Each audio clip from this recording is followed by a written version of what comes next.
Good evening, everybody, and welcome to Carving It Up Live right here on Facebook Live, YouTube, and on Twitter. We are presented by The Grid. I am Bryson Carver. As always, we've got a loaded show on tap for you guys tonight. A lot of Cowboys-Eagles talk, but we're going to have some NBA mixed in there. John Morant made some interesting comments that I thought said a lot about him, where the Grizzlies are at mentally as a team. Certainly, no question, a title contender coming out of the Western Conference. I don't think it would necessarily surprise a whole lot of people if they were to win the championship.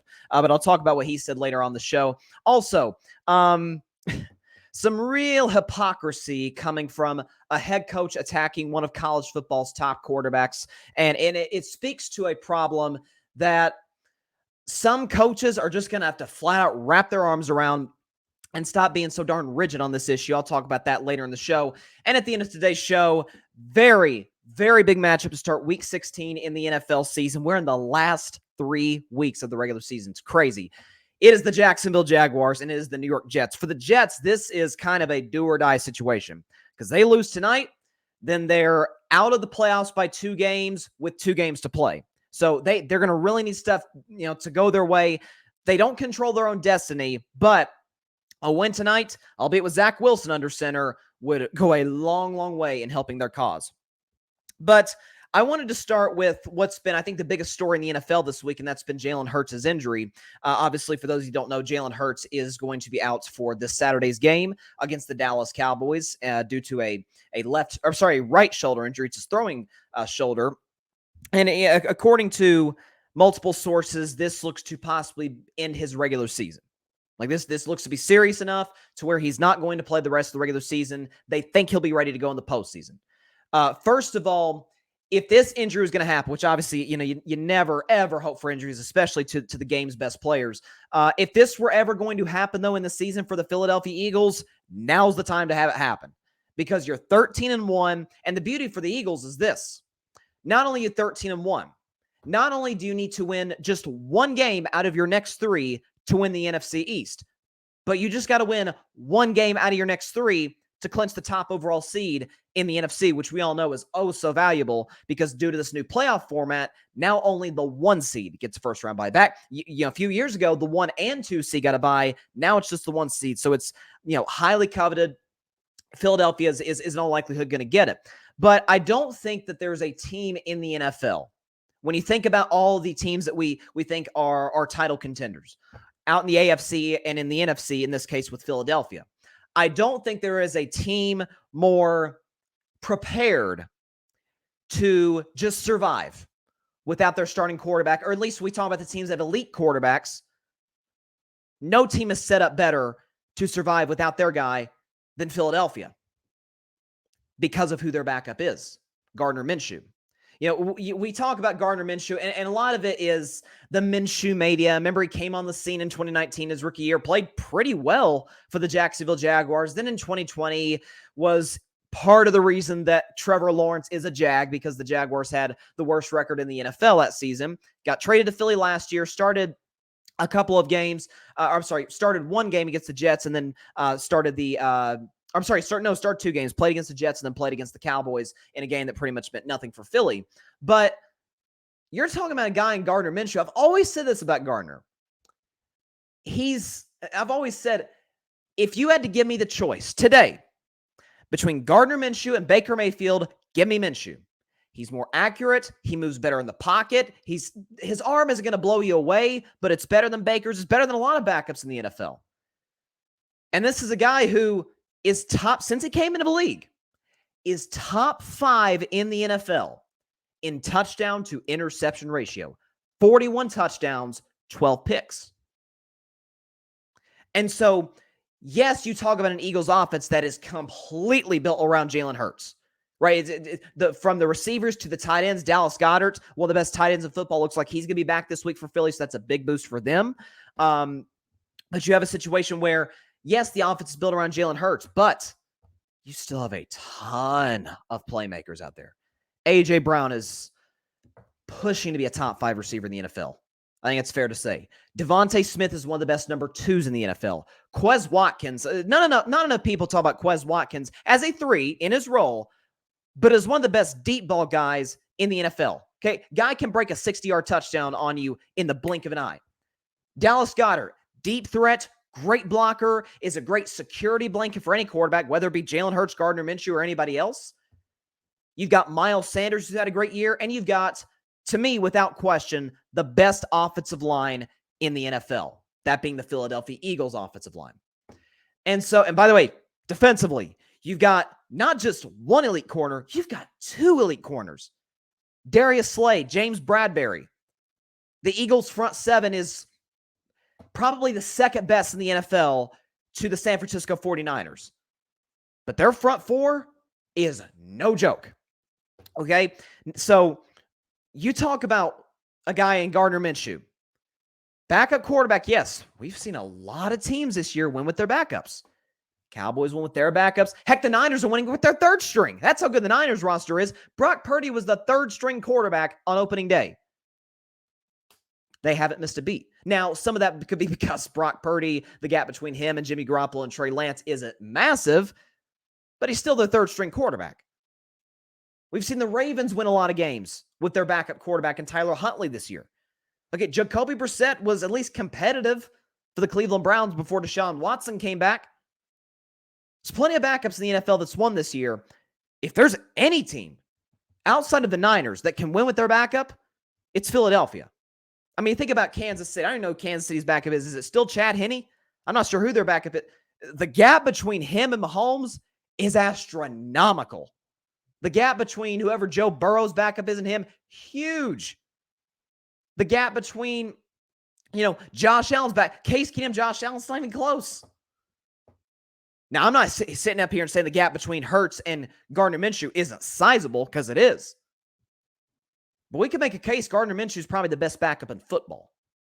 And so, second year in a system he is totally used to, with a running game to support him, with some of the best collection of skill position players in football, with one of the 3 or 4 best defenses in football. By the way, Eagles special teams is really good too.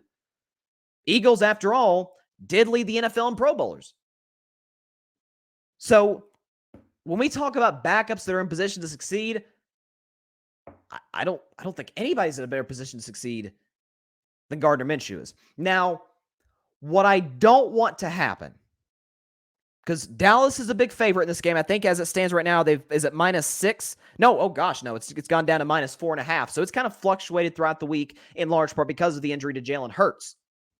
But if Philadelphia goes into Dallas, wins this game, they wrap up the East, they wrap up the number 1 seed in the conference. What I really hope doesn't happen, because the media works. The media is up and down. They go as the story goes. They're just up and down. We know that works. What I don't want to happen is for Gardner Minshew to play well, for the Eagles to win, and it to be, that's why Jalen Hurts isn't the MVP. Listen, folks, I have been consistent for the last month. I think Patrick Mahomes is the MVP. I think he's been asked to do more with less than what Jalen Hurts is doing. And sort of the deciding factor for me has been, A, he plays him a tougher conference. That's inarguable. And B, he lost Tyreek Hill. Jalen got A.J. Brown. So one lost a top 5 receiver, another gained one. That's not to take credit away from Jalen Hurts, because at some point you got to make it happen with what you got. But I think Mahomes, and by the way, Mahomes is first in yards, first in touchdowns, top 5 in QBR. I mean, he's been outstanding. Now, I wouldn't have an issue if Jalen won the award, but I don't want, if Jalen Hurts misses the last 3 games of the season, which, by the way, if the Eagles win this game, then their last 2 games will literally mean nothing, because they'll have clinched the number 1 seed, they'll have clinched the division. Their last 2 games literally mean nothing. There'll be a lot of backups playing in those games. He'll have missed 3 games this season. But I don't want this game to be, that's why he's not the MVP. Because the guy's been too good. The guy's been too valuable and too important to this Eagles squad, getting them to this point. I mean, I'm sorry. Gardner Minshew is not 13-1. That's sorry for those of you that are still doubters on Jalen Hurts. And by the way, I was one of them coming into this year. But Gardner Minshew is not 13-1, even as good as this roster is. He's not. I mean, even Jimmy Garoppolo with that stacked Niners roster lost some games. Lost to Russell Wilson. Got smoked by the Kansas City Chiefs. Like, it happens. We could talk about the Eagles' weak schedule all we want, but these are NFL players. We've seen like some crazy upsets this year, even crazy near upsets. Yeah, the Vikings were down 33-0 to a team coached by Jeff Saturday. It's the NFL any given Sunday. And so we got to give credit where credit's due. Listen, I'm no longer a Cowboys fan. Doesn't mean I like the Eagles. They're still my least favorite team in the NFL. But credit where it's due. I just don't want this to be the reason that Jalen loses the MVP. That because they won a single game versus a team in the Dallas Cowboys, oh, okay, he's not that guy. Like, I don't know about that. I still think if I had to vote for MVP, I'd still vote Mahomes, and Jalen Hurts would be my number 2, probably, and then I'd say Joe Burrow would be my number 3. But when we talk value, you guys know I am obsessed with the word valuable. When we talk about MVP, not many guys more valuable than Jalen Hurts. You can talk about the roster all you want, but can we honestly sit here and have a conversation and say Gardner Minshew would be 13-1 today if he were the Eagles starter all season long? And I like Gardner. I think he's maybe the best backup in football. But no, that is not the case. So, but it makes, obviously, the Eagles winning on Sunday and the Cowboys losing on Sunday, and this not being a game that really decides the NFC East like we thought it could, because in order to win the NFC East, Dallas would have to win out and Philly would have to lose out. That's not going to happen. Even if the Cowboys win on Saturday, that's not realistic. Eagles are too good to lose 3 in a row. And so, yes, it's gotten a little bit of the muster, I guess, taken out of this game. Make no mistake about it, folks. This is still a massive game in the NFL season. By the way, it's one of the only NFL games this weekend that weather isn't going to be a factor because it's obviously played indoors at Jerry World. Some of these other games, I mean, Bills-Bears going to be crazy cold. Texans-Titans, I mean, I live here in Tennessee. It is. I don't live near Nashville, but it is going to be cold this weekend, really all around the country. So if you want the prettiest football, then Eagles-Cowboys is probably your game. Because, there's going to be a lot of factors that play into it. Weather is not one of them. But it is definitely, I don't know if it's going to be the highest rated game in NFL history, like some have projected it could be. But it is, there's no question that it's going to be a must-watch game. By the way, I want to shift to college football for a moment, because college football playoff is, it's a week from now. It's a week from Saturday. Two interesting games. And bowl season has started, and obviously the bowl games will get better as time goes. My Vols actually take on Clemson next Friday, I think it is. Next Thursday, Friday, something like that. Or Friday, I think it is, in the Orange Bowl. Go Vols. But there was a story that came out a couple of days ago that just made me roll my eyes. Just made me want to, it kind of made me laugh, in all honesty. So there's a quarterback. He plays for the University of North Carolina. His name is Drake Maye. He is one of the great talents that we have in college football. Drake Maye for North Carolina. If you don't know who he is, you'll find out who he is in the next few years. I mean, put up unbelievable numbers this year, is a great athlete. I mean, this year, finished 3rd in passing yards in college football, 5th in touchdown passes, and top 10 in QBR. I mean, he had an average QBR of 83. Patrick Mahomes leads the NFL. Now, I get the NFL's tougher than college. I understand that. But Patrick Mahomes is the leader in QBR in the NFL with 79, 0 to 100. Drake Maye is 10th. He's got an 82 QBR. And you look at some of the points that North Carolina put up, it was unbelievable. John says Merry Christmas. He's got the Christmas tree. Merry Christmas, John. Merry Christmas, happy holidays to everybody out there. But a story came out, and it was just a rumor about Drake Maye that said that he had been offered $5 million in NIL money by 2 schools in the SEC. We can guess who they were. Georgia or Alabama or Tennessee, LSU. I don't know. That's just up for us to guess. Just a rumor. May not even be true. And that was just too much for Pat Narduzzi. He was talking about Drake Maye. Pat Narduzzi is the head coach at Pitt. And he said he was, quote, told the number was even higher than $5 million. And said, quote, I've heard it and I know the schools. It absolutely shocked me. It's not good what's going on in so many ways. Okay. So rigidity is one of the biggest pet peeves I have with people.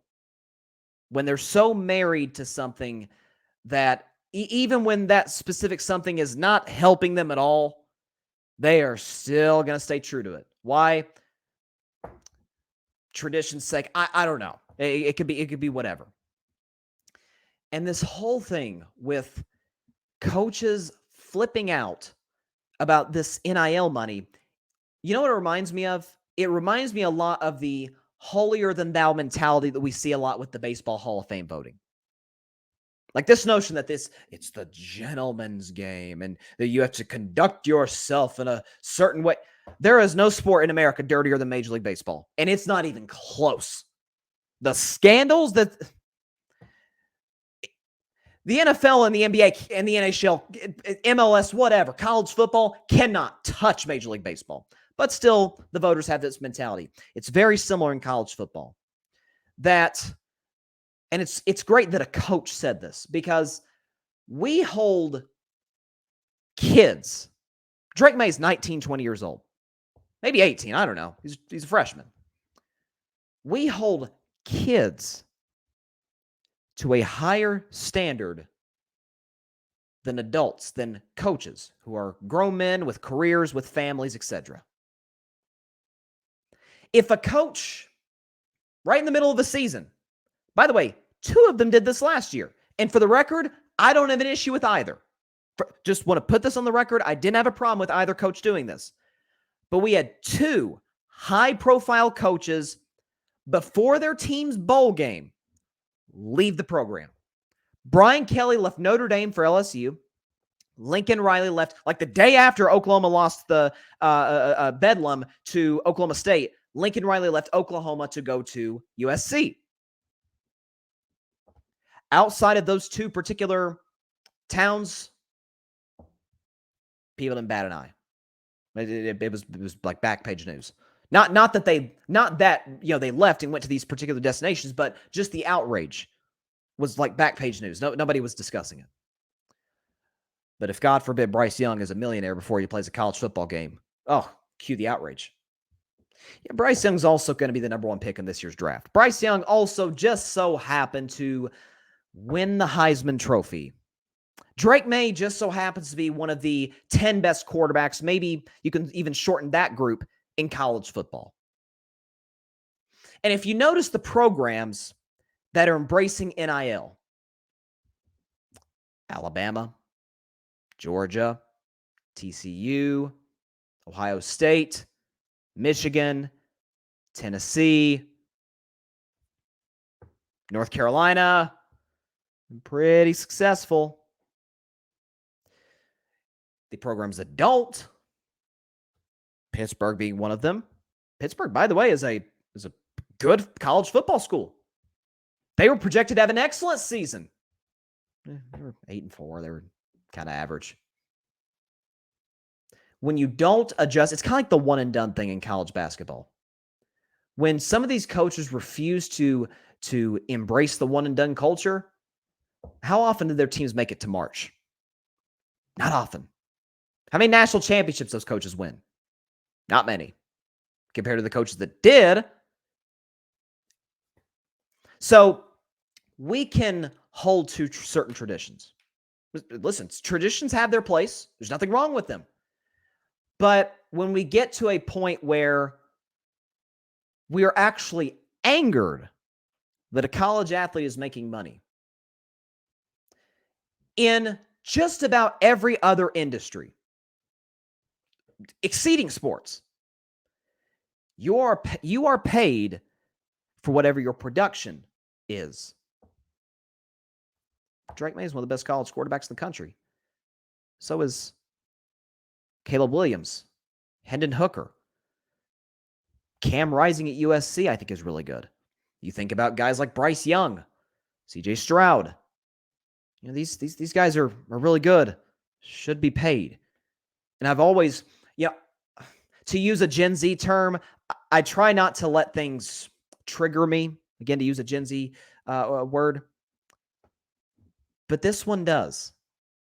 That people are so outraged. It genuinely bothers them. It actually makes them mad. The college athletes are getting just a little piece of the pie. But when coaches sign these 10-year deals and have proven nothing, we'll bat an eye. Don't bat an eye. And that's why it's one of the reasons I think Nick Saban's the greatest college coach of all time. Yes, he got the national championships, the SEC championships, but Alabama's dynasty could have ended a whole lot earlier if Nick Saban didn't adjust to two things. One was recent NIL, but the other was, man, you can't win anymore unless you have an elite quarterback. You can't. So what did he do? He went and got Jalen Hurts, then he got Tua Tagovailoa, then he got Mac Jones, then he got Bryce Young. How's that worked out for him? Jalen Hurts got him to a national title game. Tua won a national title game and got to another. Mac Jones won a national title game. Bryce Young won the Heisman and got to a national title game. Up to that point, Nick Saban's quarterbacks is all out of A.J. McCarron's and Jake Coker's and what's that guy's name? He was with ESPN. His name is escaping my mind now.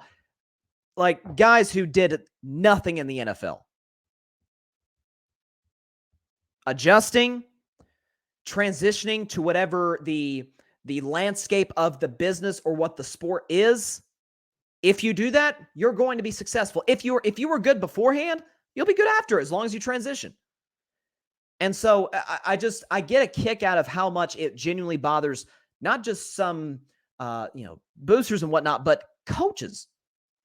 And if nothing else, also if I'm a high school recruit and there's a program that's interested in me that is anti-NIL, why would I go there? If the coach is making $5-6 million a year, but is mad at me getting $500,000, I don't want to play for that guy. And there's also something too, the notion that, all the athletes make millions of dollars. No, you are paid based on what your production is. Now, obviously, quarterbacks and wide receivers can get paid more because they're the stars of a team. You buy their jerseys and whatnot. But if Bryce Young was not that good, I promise you he would not be making the money he's making. Caleb Williams wouldn't. Hendon Hooker wouldn't. Drake Maye wouldn't. I just don't get why it is seems to be controversial to say, hey, when these literally kids are putting their bodies on the line, the most dangerous sport out there, the most dangerous team sport at least out there, putting their bodies on the line every single play, not knowing if it very well could be their last play that they ever play in the sport that they love, while simultaneously pulling in millions upon hundreds of millions of dollars. The TV networks, the tickets, merchandise, everything. I can't have just a little slice of the pie. I mean, after all, I am kind of the product that everybody's watching. I love Nick Saban. He's the greatest coach of all time, but nobody's tuning into Alabama games just to watch Nick Saban pace the sidelines. So it's gotten to a point where if you don't embrace it, you're not going to be successful. It's as simple as that. And it's a message to be sent. I mean, by the way, Deion Sanders at Jackson State embraced it. He's embracing it now at Colorado. Are you about winning, being successful, helping kids get to the NFL, or even if they don't get to the NFL, helping them excel in whatever that they choose to do? Or are you about holding to your certain moral compass in terms of something that doesn't even impact you or hurt you? Kirby Smart's not losing any money because Stetson Bennett or any of the defensive linemen get paid. He ain't losing money. Hey, it's not hurting Kirby Smart's wallet. I just love the fact that it's so It bothers some of these people so much. But listen, I look, to each their own. I understand that, but it's the hypocrisy is incredible. It really is. So, and the thing about it too, last point, to go back to my original point, we don't even know if this is true. We don't even know if Drake Maye was offered $5 million to go play for an SEC school. By the way, and the SEC has some really good quarterbacks. But outside of Alabama, Tennessee, I mean, I can't think of anybody else in the conference that has Kentucky, maybe, because Will Levis was working with nothing over there. Outside of those three, is there any of the other, 11 SEC schools that wouldn't take Drake Maye over their guy that they have now? I love hypocrisy. It's incredible. And John Rivera says, "Oh, it's true. They're giving out money now." No, it's probably true, but again, it's not been like confirmed by 24/7 or Max Preps or CBS Sports or whoever, ESPN. But my point though is that it's incredible that we get this worked up over a rumor. I mean, by the way, Pat Narduzzi this doesn't impact him. This isn't even his quarterback. Again, it's amazing to me. Yeah, I genuinely get a kick out of it. How much it truly bothers some people, and those people that are in certain positions of power, like coaches, like ads, it's gonna hurt them in the future. You got to pay the athletes. You got to, especially for the money they bring to the programs. So I want to shift back to the NFL for a second. I promise this is the last Eagles-Cowboys topic of the day. I promise. But wanted to shift to the Cowboys side of things because this is a really fascinating game for them. So, the lines went up and down. Initially, they were favored -1, 1.5. Then once the Jalen Hurts news came out, it skyrocketed all the way to 6. If it stays at 6, I am all over that line. Again, I'm not a bet man. Again, I've got the segment every week on Friday, which by the way is flunking right now. But would I a betting man? If I were a betting man, Philly +6 is the bet of the week. Okay, that's you jump on that and you take off with it. But it's gone up and down. It's around -4 to 4.5 now. So for Dallas, this game isn't important in terms of competing for the division because Eagles are going to win the division. By the way, I forgot to bring up earlier, the Eagles got the Cowboys on Saturday. Then they got 2 home games against the Saints and Giants. Even without Jalen Hurts, they'll win both of those games. It's not like they're facing the Niners and the, Chiefs. It's not like they're having to deal with that. They're dealing with 2 playoff teams, Cowboys and Giants, and a team that, technically the Saints are still alive to make the playoffs, but even if they get it, they're going to be one and done immediately because they have a losing record. Point being, it's a fascinating game for Dallas because they win one more game, then they're pretty much locked in as the fifth seed because they got a 2.5 game advantage with 3 games to go over the New York Giants. Tampa Bay is probably going to be the 4th seed, assuming they win the NFC South. So there's a lot of question marks, right? And what I've loved about this week, and I talked about this on Monday, and it's only gotten worse throughout this week, is the constant criticism of Dak Prescott. And not just his play this season, his play on Sunday. Now, may I remind you, completed over 70% of his passes on Sunday. He had not 1, not 2, but 3 touchdown passes, including 2 to Noah Brown and 1 to Peyton Hendershot. He also had a pass rating over 100, and he had a better QBR than Trevor Lawrence, who played amazing for the Jags. Had a better QBR, 72 to 60. Dak Prescott won the QBR battle and scored 34 points and spotted his defense, which I've been lectured as one of the best in the NFL, a 17-point second half lead. But you know how it goes. It's Dak's fault. So a lot of folks criticized the interception, the last interception. The first one, that's on Dak. He overshot. I get his arm got hit, and that certainly played factor, but Dak overshot Dalton Schultz. It's not a throw that he needs to be making. But the second one, again, you guys have seen the play at this point. Dak sees the pressure coming to the right, so naturally he moves to the left. CeeDee Lamb is covered like a blanket. So is Dalton Schultz. Neither are even in the vicinity of being open, which that's going to be important for a point I'm going to make later on this segment. Noah Brown was wide open. Noah Brown had the edge. It was a simple mesh play. Dak threw it right into Noah Brown's hands, caromed off of his chest into the hands of Jenkins, who returned it, of course, for the walk-off touchdown at the end of the game.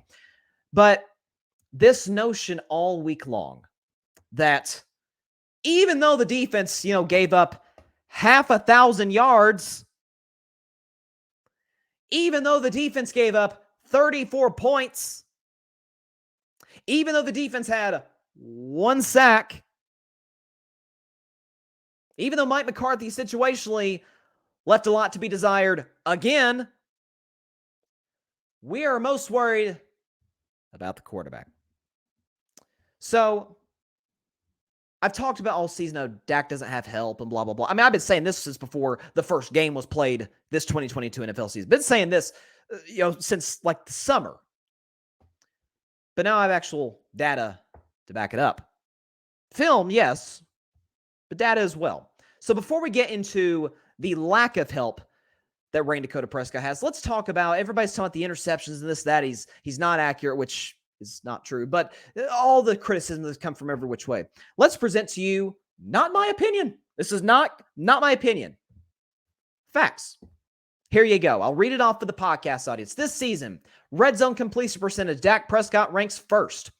Clean pocket completion percentage, Dak Prescott ranks third. Deep ball accuracy rating, Dak Prescott ranks fifth. Interceptions that were turnover worthy, meaning that the interception was worth being an interception because it was a mistake by the quarterback. Dak Prescott, last in the NFL.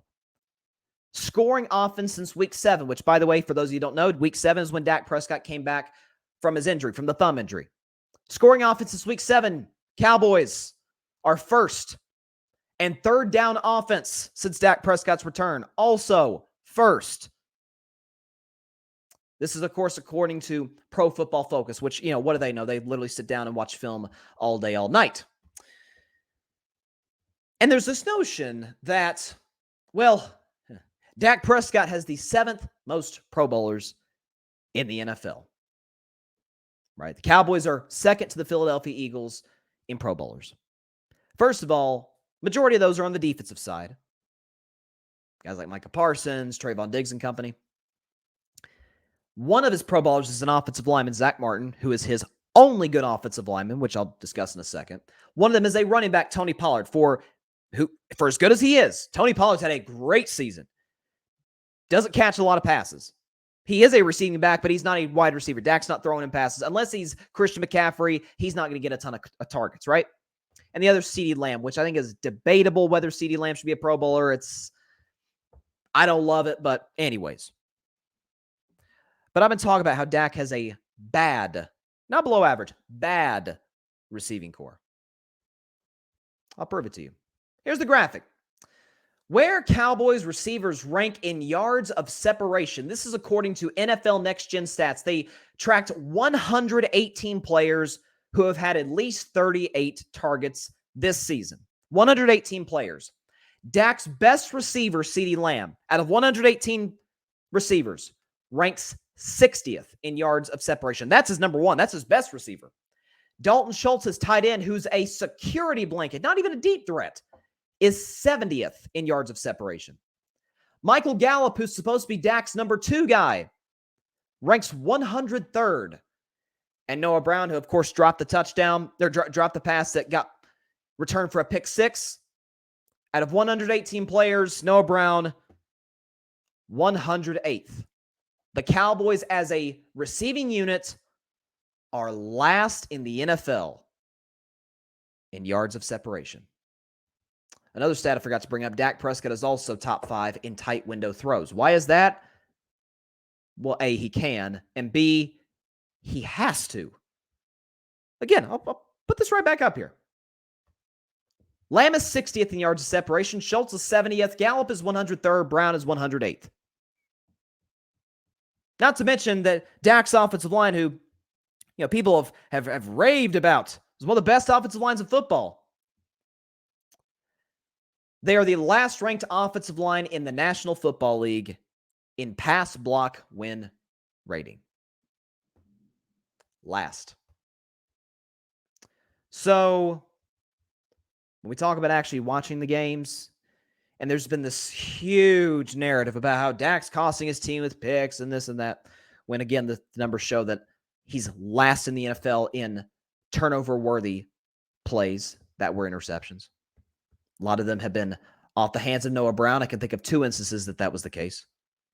A lot of it has been because CeeDee Lamb ran the incorrect route. So we can create narratives as much as we wish. But when we talk about what's actually happening on the field, can we at least bring some level of objectivity? Yeah, I was watching one of my idols in sports media is Colin Cowherd. I think he is one of the best in the business. And he has this guy on his show every week named Greg Cosell. For those of you that don't know who he is, first of all, he's Howard Cosell's son, the legendary broadcaster. And, you know, he's the head of NFL Films. I don't know if he's the head of NFL Films. He's got a high-ranking position at NFL Films. And his job, literally his job, he gets paid to do this, is to watch film. And then he'll come on shows like Colin Cowherd's or ESPN or anywhere else and talk about what he sees on the film. This guy's been doing this for decades. He's one of the best. And he was asked about the Cowboys offense and Dak and the playmakers. And his point was, yeah, the Cowboys playmakers are not as good as the media gives them credit for. He said CeeDee Lamb, and I quote, he said CeeDee Lamb is their number one. I'm not sure if he's a number one or if he's one of those guys like a Devontae Adams, like a Stephon Diggs, like a Justin Jefferson, or an A.J. Brown. Not in that class. And he said Michael Gallup, since returning from injury, has not been the same. Noah Brown is not a number 3 receiver, but he's their number 3 receiver. Dalton Schultz is a good tight end, but not going to blow your socks off with what you see on film. I mean, I've been saying this since the summer. So it kind of felt good to hear a guy who literally watches tape for a living validate everything that I've ever said. And there was a report, I think it was it? I'm gonna mess up his name, so I'm not gonna say it. But there was somebody, was it Marcus Mosher was his name, who reported on Twitter that the notion within the Cowboys organization before the season started, because they traded Amari Cooper, they lost Cedric Wilson, didn't go out and get a receiver at the top of the draft this year.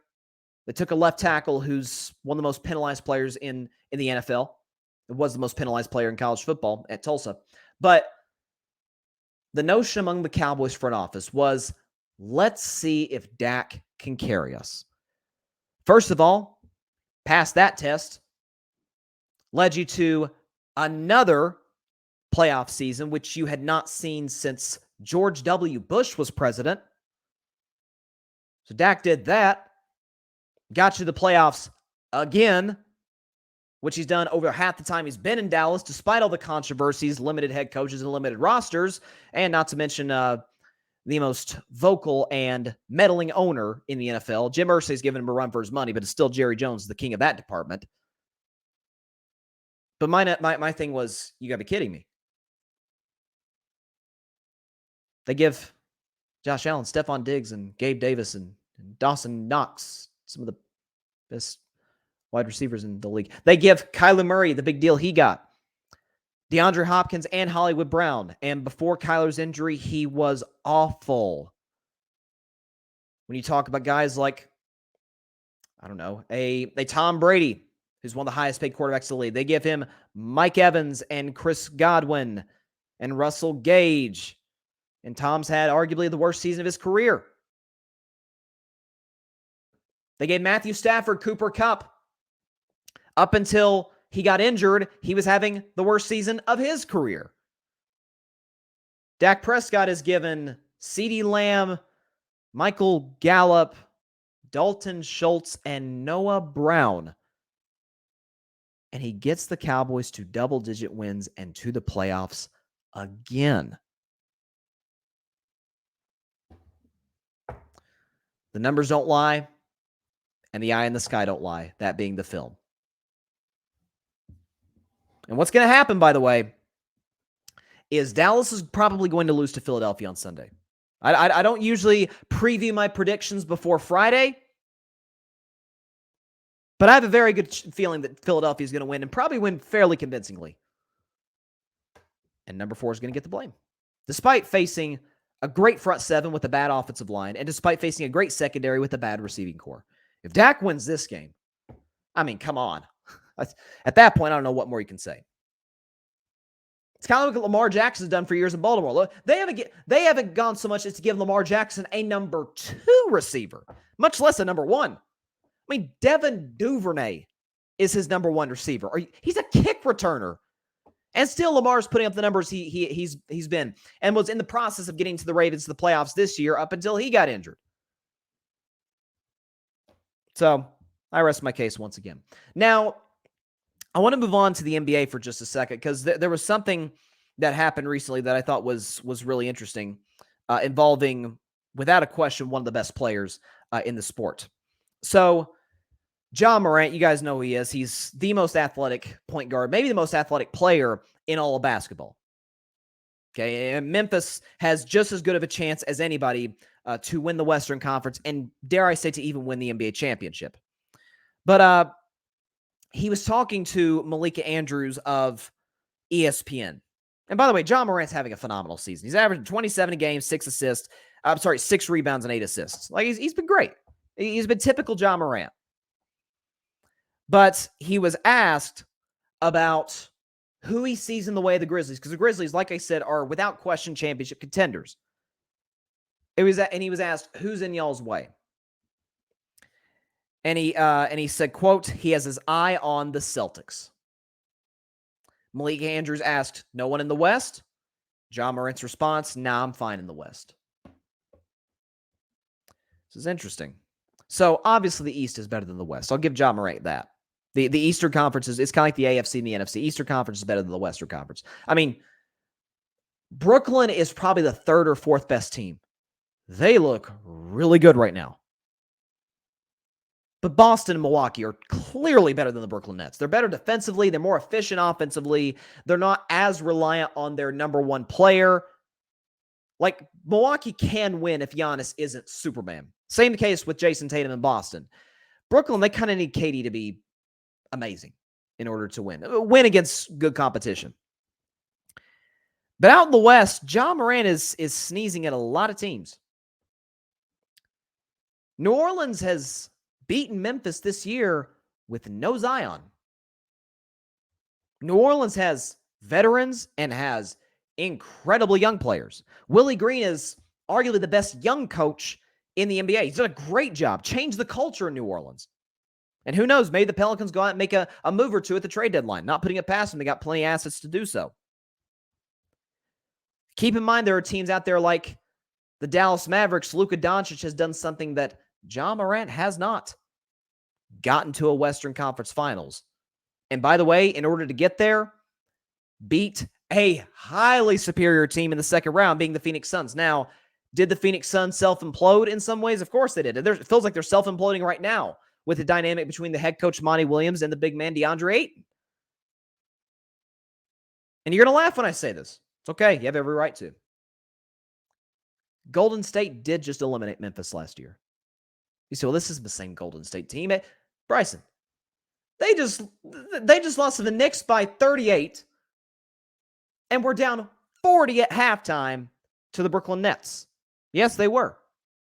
There's a few things that. Number one, the defense cannot possibly be worse a couple months from now than it is right now. I don't know it could possibly be worse. Second of all, in a month, Steph Curry will be back. In less than that time span, Andrew Wiggins will be back. Keep in mind, Klay Thompson did not play last night. Dante DiVincenzo has been a great free agent pickup, is going to be back. According to reports, the Warriors are in the running to go get Alex Caruso. Oh my gosh, I mean, that's basically an upgrade over what they had in Gary Payton last year. So what are they getting? A defender, a perimeter defender. There's reports they could go to get a Jakob Poeltl, who's a good defensive player at the 5 spot. So just to assume that Memphis is just going to roll over Golden State, folks, they barely beat Golden State in the play-in game without Clay in 2021. Right? And that was when Draymond wasn't as much of a scorer as he is this year. Draymond's having, a solid season, at least by his standards, in terms of scoring. So for Ja Morant, listen, it'd be one thing if Ja Morant was playing on a team that was as good as like the 2017 Warriors. That'd be like, okay, yeah, nobody in the West is touching us. Like we're focused. The Warriors were focused on Cleveland the whole time because San Antonio was the biggest threat. They weren't beating Golden State. They barely struggled with Houston. And that was pre-CP3 Houston.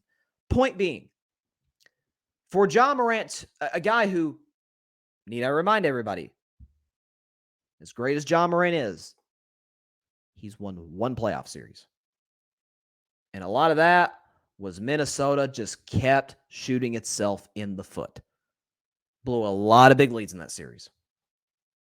So I just think it's intellectually dishonest for Ja Morant to say, hey, nobody in the West is touching us.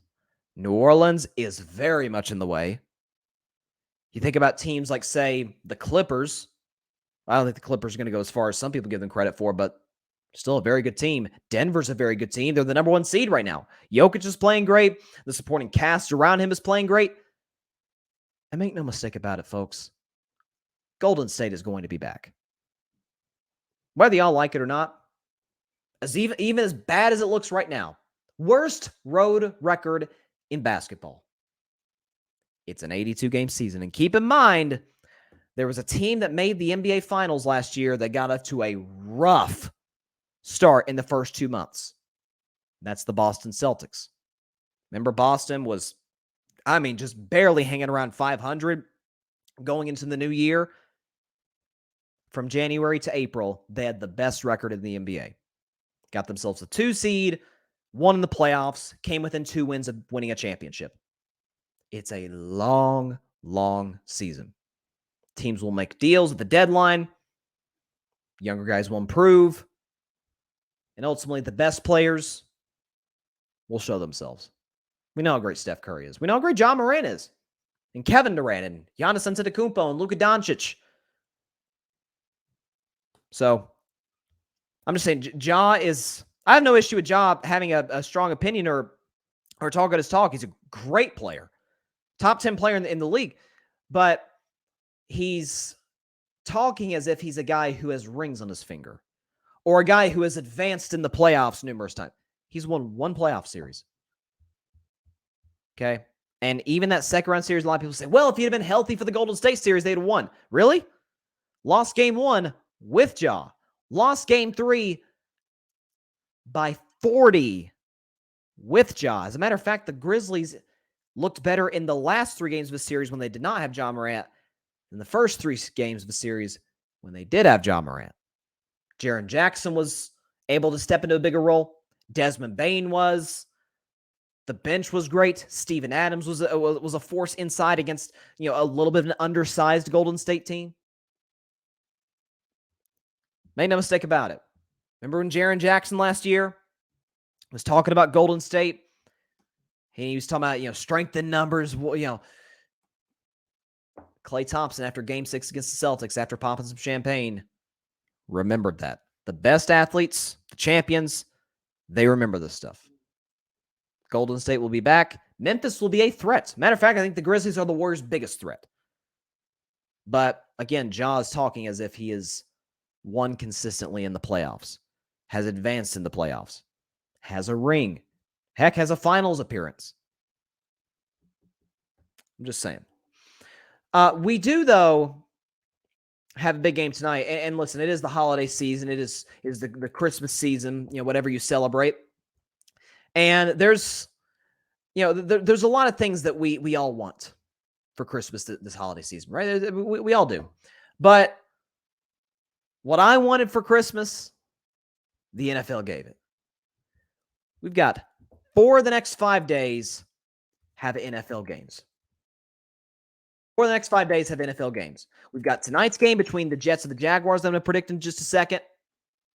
You've got the games on Saturday. The majority of Week 16 games will be played on Saturday, Christmas Eve. You've got a triple header on Christmas Day, and then you've got a game on Monday Night Football. Like it's nothing but football for 4 of the next 5 days. And by the way, that's a good thing because of the weather around the country right now. It's insane. It's absolutely insane. So, let me get this pulled up. Trying to get the background music and everything set up for my prediction for tonight's game. It's Week 16. Jets, Jaguars. You got the number 1 overall pick from the 2021 draft taking on the number 2 overall pick from the 2021 draft. It is the New York Jets hosting the Jacksonville Jaguars, who in this game are favored -2.5. I'm sorry, the Jets are favored -2.5. So Zach Wilson's going to start a second straight game for the New York Jets in a 5-day span. Started on Sunday against the Detroit Lions, was okay. I mean, his stat line was solid, but made some really, really poor Zach Wilson level decisions that helped Detroit get back in the game. Helping Detroit get set up in good field position. He misses. The thing about Zach Wilson that just drives you crazy, he makes some of the most spectacular throws you've ever seen. And then a play later, misses a simple crossing pattern. Misses the easiest throw. A throw that most quarterbacks in the league can make in their sleep. And he can't make those. So, but the good news is, you're facing a Jaguars defense that has struggled at times in the past game, a defense that's going to be missing the number 1 overall pick in this past draft, Trayvon Walker. He's out. Trevor Lawrence, by the way, dealing with injuries on the other side for Jacksonville. But when I'm looking at this one, and by the way, this is a bigger game for the Jets than the Jaguars because Jags are looking at, in their division, they control their own destiny. But even if they lose tonight, they're not done. Because Ryan Tannehill's done for the season for the Tennessee Titans, and Malik Willis, much as I think he could still be a good quarterback in the league, has struggled in his rookie year, right? So you don't see the Titans winning a whole lot of games with Malik Willis. So for the Jags, this is a big game for them, right? And they see it as a situation where they just beat Dallas, big national TV audience, all that. Whereas the Jets, this is desperation mode. They absolutely have to win this game. By the way, look at the Jets' schedule moving forward. It's tough. Okay, they got at the Seahawks next week, and then they got at Miami to finish the regular season. So last home game of the year for the Jets, and you face 2 playoff-level teams to close the year, both on the road. So this is a big, big game for the Jets. But the deciding factor is simply this. Mike White is out. Zach Wilson is in. As much as this Jaguars defense has struggled at times to get pressure on the quarterback, to do well against some of the top receiving cores in the league, and the Jets have not a great one, but a good one. Garrett Wilson's good. He can get open, right? Guys like that. Jacksonville will make some plays because Zach Wilson will put them in position to make plays. Give me the Jacksonville Jaguars to win this game, and I guess it's an upset, right? Because Jets are favored -2.5. So yeah, give me the Jags in an upset. 23-21 over the New York Jets. They get to 7-8. I will hold to what I was saying on Monday's show. Jaguars will get in the playoffs. You can bank it. Jets, as good of a start as they got to in the first 2 quarters, first 2/3 of the season, it's not going to have enough at the end. Injuries got them. As good as this defense is, it's not going to be enough against the likes of Trevor Lawrence and company for the Jacksonville Jaguars. Jags win 23-21, and I'm hoping to bounce back from what was a kind of a tough week for me predicting games. What did I finish last week? 9-7. Not great. Certainly want to improve on that mark. But yeah, 9-7 record this week. Week 16 in the NFL. Be sure to catch tomorrow's show. Well, actually, let me sign off. That is all the time we have for today's show. Appreciate everybody stopping by as always. Be sure to catch Carving It Up Live. Here's the promo. Tomorrow, different time though, at noon Eastern, 9 a.m. Pacific time, Facebook Live, YouTube, Twitter. Okay, it's not going to be at 6 p.m. Eastern, 3 Pacific time. I've got a Christmas party, so I'm going to do the show a little earlier, but I will react to tonight's game, hoping to get a special guest on the show tomorrow. Hopefully we can make that happen. Looking forward to hopefully having this individual on the show. He's one of my favorites. And get to predict Week 16 NFL action. The games on Saturday and the games on Christmas Day on Sunday. So a little bit of a holiday-themed show in some ways tomorrow. So be sure to check that out. And be sure to like, share, comment, and take 2 seconds out of your day. Hit that big red subscribe button and hit the notification bell. Get notified anytime we go live, upload a video. Just uploaded one from the Cowboys Jaguars game Monday. Be sure to check that out, or any YouTube shorts. So be notified anytime that we put some new content onto the Carving It Up YouTube channel. And be sure to like, share, comment, and hit that big red subscribe button on the Grid Network, GRYD. That is the Grid Podcast Network. That is where I am at, along with some amazing creators, Ryan Flowers, Clutch Sports Talk, Barry Grant Jr., All Even Podcast, Patrick Brown of the Chaotic Sports Podcast, Alfred Parsar Jr. of the Rocket Fuel Jets Podcast, and the Dallas Cowboys Can Fan Podcast. So subscribe to all those YouTube channels as well, but also you can find all of that on the Grid Network on YouTube, and that is also where you can listen to the podcast episodes of my show on Apple Podcasts, Spotify, iHeartRadio, Google Podcasts, and as well as wherever you get your podcasts. The holidays are upon us. So is Week 16 in the NFL. Looking forward to it. Looking forward to seeing this game tonight. Hope everybody has a great week and a great evening. See y'all tomorrow afternoon. Again, noon Eastern, 9 a.m. Pacific. Or for some of you guys, I'll be saying good morning if you're on the West Coast. Noon Eastern, 9 a.m. Pacific. That is when Carving Up Live is going to air tomorrow. Have a great evening, everybody. Please continue to stay safe. Take care of your physical and mental health. God bless you all. Peace out. I just wanted Dak Prescott respect for Chris. Thanks so much for watching the show on YouTube. Be sure to click that big red subscribe button and go check out the other clips and full shows of Carving It Up Live. Have a blessed day.